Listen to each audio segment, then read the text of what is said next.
Hello and welcome everyone to day 21 of Vlogmas 2020 with Pearl Manhattan. I'm Pearl Manhattan and today is December 21st, the winter solstice, and just a few more days till Christmas. I thought today I would show you how I make a wonderful salted caramel Christmas chocolate treat. It's got salted caramel, it's got chocolate, it's easy. I used ingredients I bought from the Dollar Tree, so it only costs a couple bucks to make a whole big pan. And in tomorrow's Vlogmas entry, we will cut it up and box it up and make cute little boxes so that we can give this out on Christmas morning, put it in stockings, things like that. So, without any further ado, let's get into it. For this project, you will need a box of saltine crackers.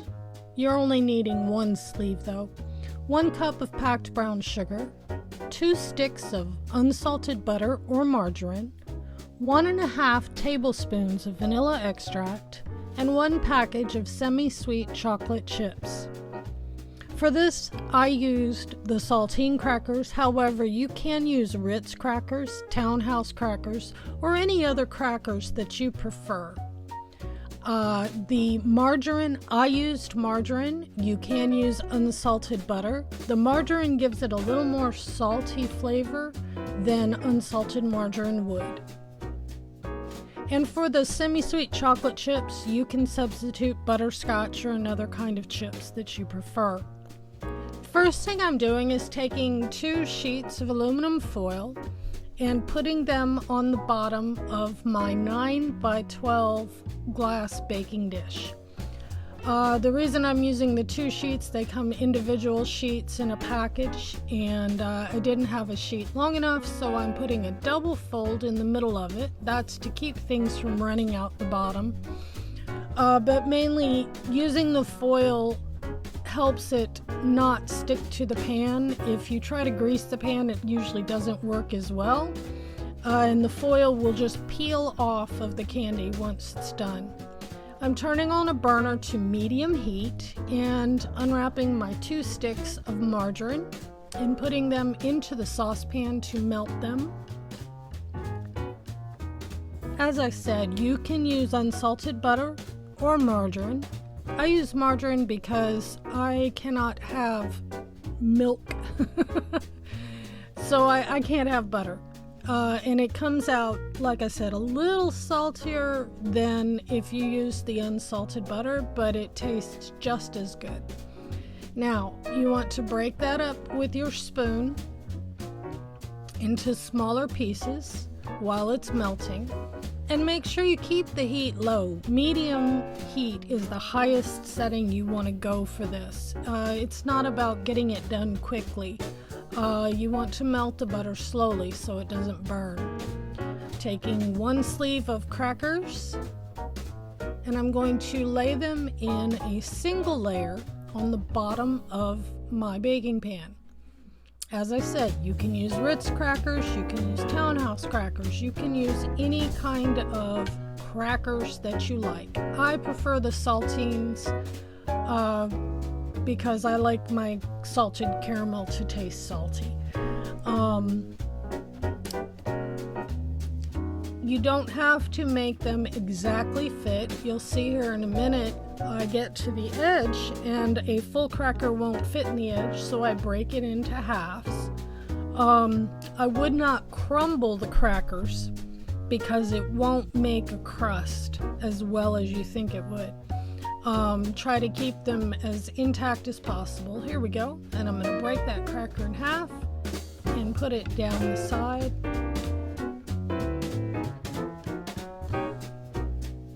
I hope y'all enjoy my stormtrooper onesie I'm wearing for these crackers.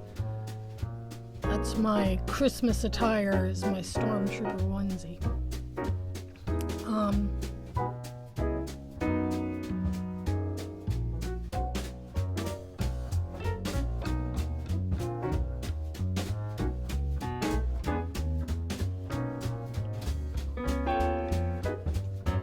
Looks like my butter is melting very, very nicely.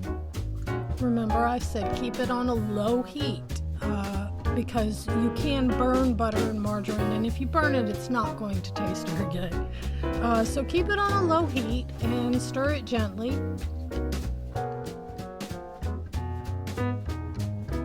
It's time to add the vanilla. I like to add the vanilla to the butter before I add the brown sugar. And I'm going to add 1.5 tablespoons. I'm showing you the tablespoon there.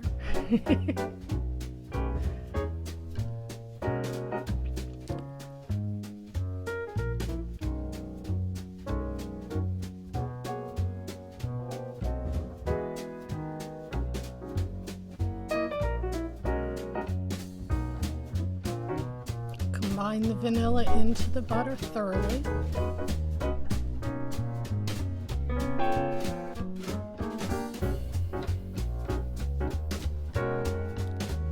And now we're going to add the brown sugar. I have a 1 cup measure, and I'm going to pack in 1 cup of this brown sugar.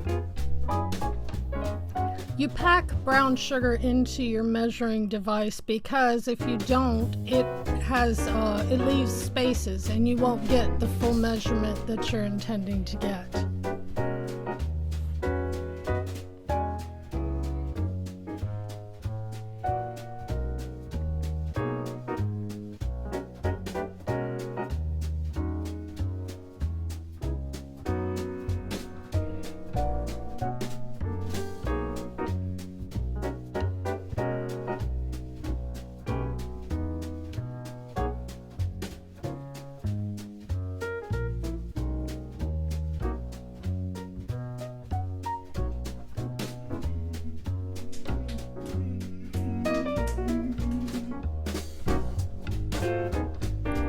Now I'm gently adding that brown sugar to the butter and vanilla mixture, and we're going to let that come to a boil.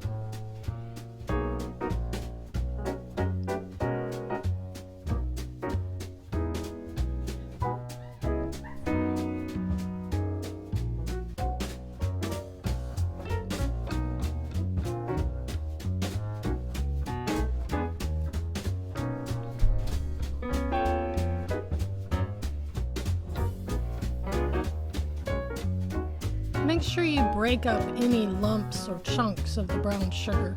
Now we'll set our timer for 3 minutes and let that boil, stirring it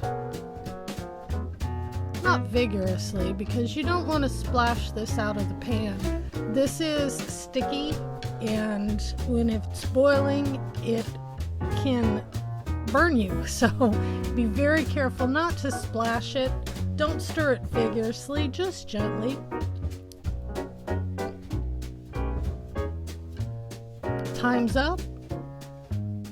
We're going to give it one more little stir, turn off our burner, and then we pour this bubbly mixture. And like I said, be very careful. See, it's bubbly and sticky.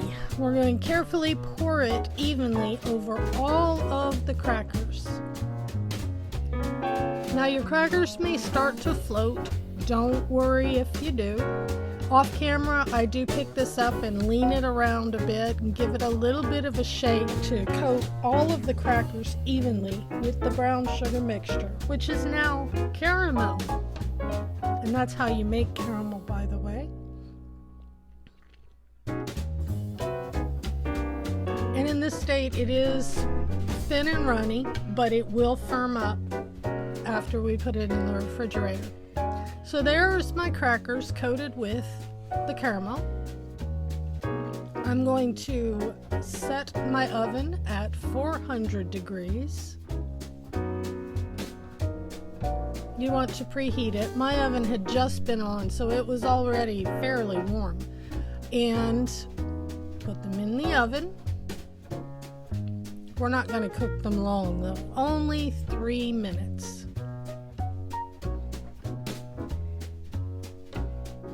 And then you add once 3 minutes is up, you add your semi-sweet chocolate bits, shake them evenly over all of the cracker mixture, and then we're going to put that back in the warm oven. We've turned the oven off, but it still has heat.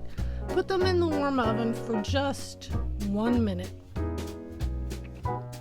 It's enough to melt the chocolate. And then that's a silicone spatula I'm using. Use a rubber spatula, plastic spatula, and just gently spread that chocolate over your caramel and crackers mixture. I'm using a dabbing motion at first to spread it out, but then I'll go back. Once I get them spread out gently, then I can go back and scrape and spread, kind of like you're icing a cake. With that gentle touch, and spread that chocolate mixture all over the top of your caramel and cracker mixture.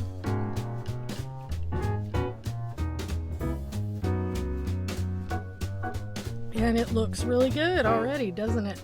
Now I'm just going to set my timer for 5 minutes. I want that pan to cool down before I put it in the refrigerator. And I'll leave it in there for at least 30 to 40 minutes.